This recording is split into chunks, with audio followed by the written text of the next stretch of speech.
Nachrichten des Tages. Heute mit Jana Pareigis. Schönen guten Abend und willkommen. Sport gibt's von Norbert Lehmann. Schönen guten Abend auch von mir. Und das sind die großen Themen heute. Umstrittenes Positionspapier. Die FDP distanziert sich von Koalitionsbeschlüssen und riskiert erneut einen Streit in der Regierung. Chinas Spähattacken auf Deutschland. Die Bundesanwaltschaft verhaftet 3 Deutsche wegen mutmaßlicher Militärspionage. Und Schritt zur Klimaneutralität. Ab 2029 soll bei der Zementproduktion anfallendes CO2 etwa für Mineralwasser genutzt werden. Die FDP will stärker die Wirtschaft entlasten und den Sozialstaat einschränken und konfrontiert damit ihre Koalitionspartner SPD und Grüne.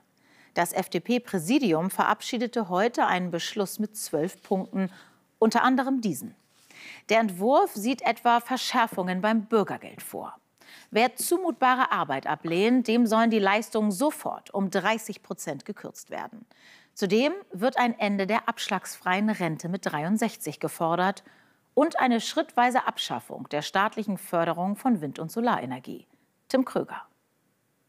Das Beschlusspapier klingt wie eine Kampfansage an die Ampelpartner. Die FDP will mit den Vorschlägen die Wirtschaft beleben. Thema auch auf dem FDP-Parteitag am kommenden Wochenende.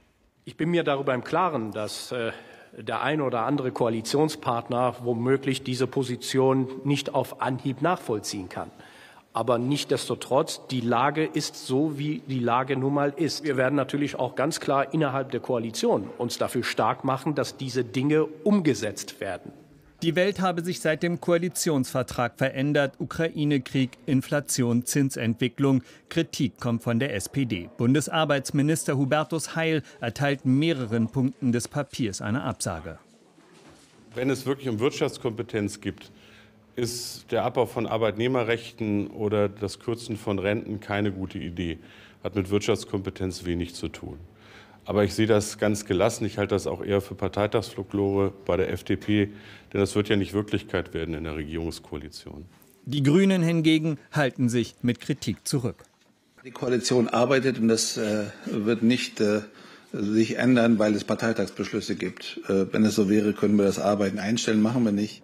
Die Union attestiert dem FDP-Papier durchaus richtige Vorschläge. Die Ampel aber sei damit am Ende. Also muss dann die FDP entscheiden, meint sie es ernst damit, dann muss sie aber aus der Koalition raus, weil klar ist ja, dass SPD und Grüne das nicht beschließen können. Ein Papier voller Reizthemen, mit dem die FDP auf dem Bundesparteitag ihr Profil schärfen will. Profilschärfung also der FDP. Shakuntala Banerjee, wie weit geht das auf Kosten der Koalition? Es hängt wahrscheinlich von 2 Fragen ab. Zum einen von der Frage, wie weit steigen SPD und Grüne jetzt in diese Debatte ein. Wir hatten gestern scharfe Reaktionen aus der SPD gehört. Heute klang das Ganze schon etwas verhaltener. Und die Grünen haben sich heute überbetont gelassen gegeben und haben gesagt, Parteien können sich gerne positionieren. Regieren ist noch mal was anderes. Und die zweite Frage ist, schärft die FDP da tatsächlich derzeit nur ihr Profil, zum Beispiel mit Blick auf die Europawahlen, oder zieht sie gleichzeitig auch rote Linien für zum Beispiel die Verhandlungen über die Wirtschaftswende? Beides lässt sich aus dem Text und aus den Aussagen heute herauslesen. Es ist also nicht ganz eindeutig. Und wahrscheinlich werden wir erst erfahren, wie die FDP es genau meint, wenn die Verhandlungen über die Wirtschaftswende weitergehen. Vielen Dank für diese Einschätzung, Shakuntala Banerjee. Es ist eine Nachricht, die aufhorchen lässt und einen Einblick gibt, wie sehr China offenbar versucht, Deutschland auszuspionieren. So sind heute 3 Deutsche festgenommen worden, weil sie für den chinesischen Geheimdienst tätig gewesen sein sollen. 2 Männer sitzen in U-Haft. Der Vorwurf, sie hätten Informationen über Militärtechnik weitergegeben. Die chinesische Botschaft wies die Anschuldigungen empört zurück. Einzelheiten von Christoph Desterell. Als Kanzler Scholz letzte Woche in China für deutsche Spitzentechnologie warb, sagte ihm Präsident Xi den Import von genau 2 weiteren Produkten Made in Germany zu: Rindfleisch und Äpfel. Doch der jetzt bekannt gewordene Spionagefall lässt ahnen, wie sehr sich China in Wirklichkeit für deutsches Hightech interessiert. Der Vorwurf: Thomas R. arbeitete als Agent für den chinesischen Geheimdienst MSS. Seine Aufgabe: militärisch nutzbare innovative Technologien beschaffen. Dafür warb er das Ehepaar Herwig und Ina F. an. Die stellten über ihre Firma in Düsseldorf Kontakt zu Wissenschaftlern und mindestens einer deutschen Uni her und sammelten so Informationen über moderne Maschinenteile, etwa zu Motoren für Kampfschiffe. Heute wurde das Trio dem Bundesgerichtshof vorgeführt, Wohnungen und Arbeitsplätze durchsucht. Die Politik gibt sich wachsam. Wir haben die erhebliche Gefahr durch chinesische Spionage in Wirtschaft, Industrie und Wissenschaft im Blick. Wer in Deutschland für ausländische Geheimdienste tätig wird und rechtswidrig potenzielles militärisch nutzbares Material exportiert, muss mit einer harten Antwort unseres Rechtsstaats rechnen. Cyberangriffe auf deutsche Konzerne, immer gewiefteres Hacking. China gilt vielen als die größte Gefahr für kritische Infrastrukturen im Westen, auch weil der Datenklau dort anders läuft als anderswo. In anderen Ländern ist das eher was Privatwirtschaftliches. In China ist das wirklich etwas, was die Kommunistische Partei, was der Staatsapparat fördert und wo der Staatsapparat auch Unternehmen aktiv dabei unterstützt, diese Spionage und vor allem diese Industriespionage durchzuführen. Neben dem Know-how über Schiffsmotoren sollen die 3 Agenten auch einen Speziallaser unerlaubt außer Landes geschafft haben. Genau solche Dinge, meint die Expertin, brauche China noch auf dem Weg zur Großmacht. Welche Strategie verfolgt China mit der mutmaßlichen Spionage? Dazu sehen Sie heute live ab 19:30 Uhr in der ZDF-Heute-App und auf unseren Social-Media-Kanälen. Es ist eine Kündigung mit Widerhall. Die Chefermittlerin des Cum-Ex-Steuerskandals, Anne Brohr-Hilker, wirft hin. Zu den Gründen sagte sie im WDR, sie sei überhaupt nicht zufrieden, wie in Deutschland Finanzkriminalität verfolgt wird. Dies lasse sich in einem Satz zusammenfassen. Die Kleinen hängt man, die Großen lässt man laufen, so Brohr-Hilker wörtlich. Die Politik müsse mehr gegen Steuerdelikte tun. Durch die illegalen Aktiendeals wurde der Staat um einen Milliardenbetrag geprellt. Ob der Krieg gegen die Ukraine oder der in Nahost, die Rüstungsausgaben sind auf einem Rekordhoch, so Schätzungen des Stockholmer Friedensforschungsinstituts SIPRI. Demnach lagen die Ausgaben im vergangenen Jahr weltweit bei über 2,4 Billionen US-Dollar.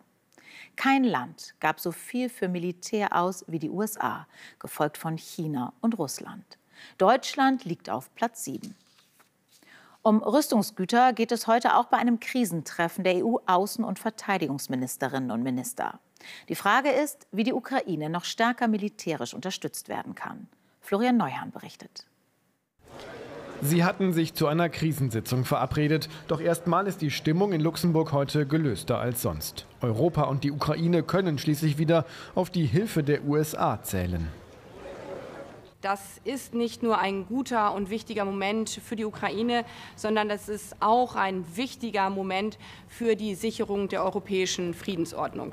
Am Wochenende hatte das US-Repräsentantenhaus einem Milliardenpaket für die Ukraine zugestimmt. Doch viele warnen, dass Europa sich darauf nicht ausruhen dürfe. Und so geht es weiter um Luftverteidigung, etwa um diese Patriot-Systeme zur Raketenabwehr, von denen Deutschland ein drittes System liefert. Andere EU-Staaten dagegen wiegeln ab oder wollen noch nichts offiziell sagen. Ich schließe das nicht aus, aber zurzeit konzentrieren wir uns auf finanzielle Hilfen. Ich glaube, dass wir niemandem helfen, wenn wir zu jeder Zeit hinausposaunen, was wir gerade wem liefern und wann es hereinkommt. Wir brauchen Taten, aber manchmal muss man dafür erst mal reden und das tun wir. Über ein Problem wird hinter verschlossenen Türen geredet. Offenbar geraten die Waffenlieferungen selbst ins Visier der Angriffe. Lieferung von Systemen, die dann kurzzeitig entweder schon auf dem Weg in die Ukraine oder dort angekommen, Ziel von russischen Attacken werden, macht natürlich keinen Sinn. Deswegen müsse man für besseren Schutz sorgen. Europa bereitet, so scheint es, neue Militärhilfen vor. Aber wie immer braucht es dafür offenbar seine Zeit. Der brutale Angriff der Hamas auf Israel am 7. Oktober hat nun Monate später eine personelle Konsequenz auf hoher Ebene der israelischen Sicherheitsorgane.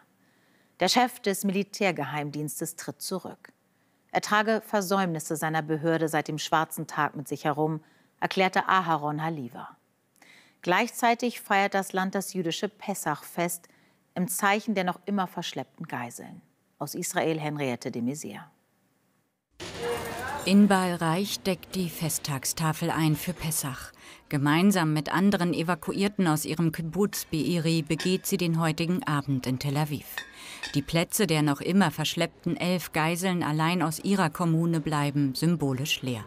Wir sind immer noch in diesem 7. Oktober gefangen. Besonders jetzt beim Pessach-Feiertag können wir nicht vergessen, dass wir 100 Menschen von unserem Kibbuz verloren haben.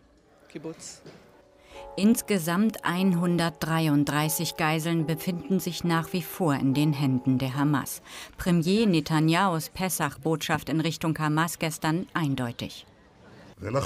Es wird weitere schmerzhafte Schläge geben und das wird bald sein. In den nächsten Tagen werden wir den militärischen und diplomatischen Druck auf die Hamas erhöhen, weil es der einzige Weg ist, unsere Geiseln zu befreien und den Sieg zu erlangen. In Rafah, im Süden des Gazastreifens, fühlen sich die Menschen ihrem Schicksal ausgeliefert, haben Furcht vor dem Morgen. Ich bin im 9. Monat schwanger. Wenn wir von hier weggehen würden, habe ich Angst, denn es gibt keine Krankenhäuser mehr. Wir haben Gaza-Stadt verlassen, weil wir Angst vor den israelischen Bomben hatten. Dann sind wir auch aus Khan Yunis weg, weil wir uns um die Kinder sorgten. Nun sind wir hier. Wo sollen wir noch hin, fragt er, denn diese Zelte hier sind ein letzter, vermeintlich sicherer Ort. Und jetzt schauen wir auf die Klimakrise. So schön sieht der Mittelmeerraum aus dem Orbit aus, aufgenommen aus etwa 800 Kilometer Höhe durch den EU-Klimadienst Copernicus.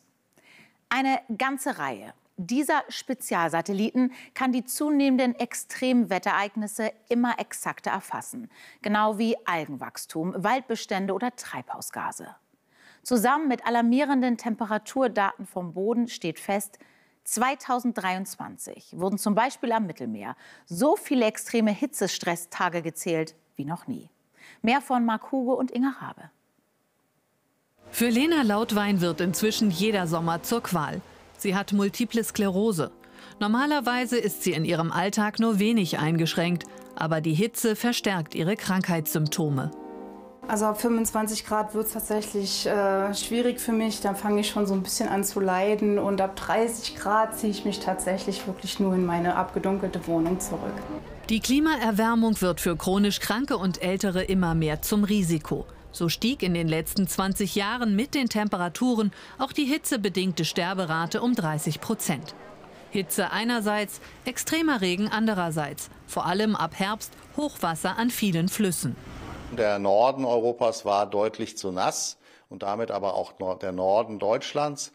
Und der Süden Europas, der Mittelmeerraum, war ausgesprochen trocken mit allen Folgen wie Trinkwasserknappheit, aber auch große Waldbrände, insbesondere in Griechenland. Ein Klimajahr der Kontraste. Und es werden weitere Folgen. Kein Kontinent erwärmt sich so schnell wie Europa. Und die Hitze und Trockenheit setzt selbst Bäumen zu, die ein Sinnbild für Südeuropa sind, und zwar Olivenbäume. Sie leiden unter der Klimakrise, die Ernte brach zuletzt ein. Die Folge: Olivenöl ist doppelt so teuer wie im vergangenen Jahr. Barbara Lug über die Nöte eines griechischen Olivenbauern. Nilos Papachristou ist nervös und schlingt die Schläuche um die Äste.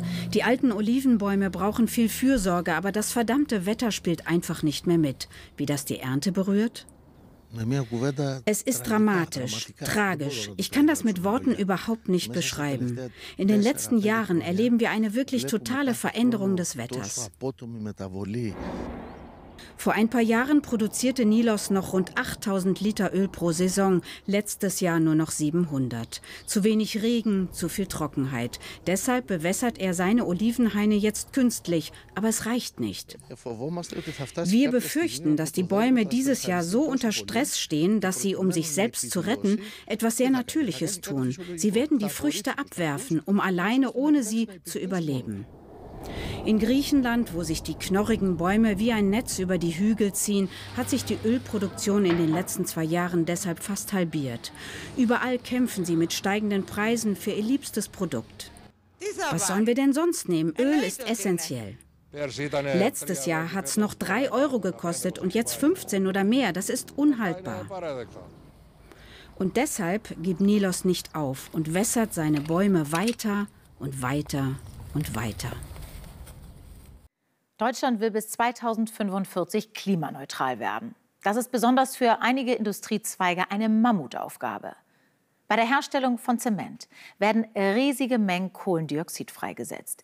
Etwa 8% der weltweiten CO2-Emissionen entstehen so. Bald soll der Baustoff aber umweltfreundlicher produziert werden. Gefördert mit mehr als 109 Millionen € von der EU soll in Schleswig-Holstein in Lägerdorf ein klimaneutrales Zementwerk entstehen. Winnie Hescher war dort. Manches braucht eine große Vorstellungskraft. Zum Beispiel, dass dieser symbolische Spatenstich ein echter Spatenstich ist. Und dass hier in Lägerdorf, wo seit über 160 Jahren Kreide abgebaut und Zement hergestellt wird, ein klimaneutrales Vorzeigeprojekt entstehen soll. Wir haben keine Zeit mehr. Es ist sinnlos zu sagen, dann warten wir die nächsten 20 oder 30 Jahre, vielleicht fällt uns noch mal was Neues ein. Wir sind eher mit allem zu spät dran, dass wir nicht länger warten können. Bislang sind in den Öfen hier 1,2 Millionen Tonnen CO2 im Jahr entstanden und ausgestoßen worden. Im neuen Ofen, hier im Modell Blau, soll das CO2 komplett aufgefangen und verflüssigt werden, sodass es weiter transportiert werden kann. Ein aufwendiger Prozess, der viel Energie braucht.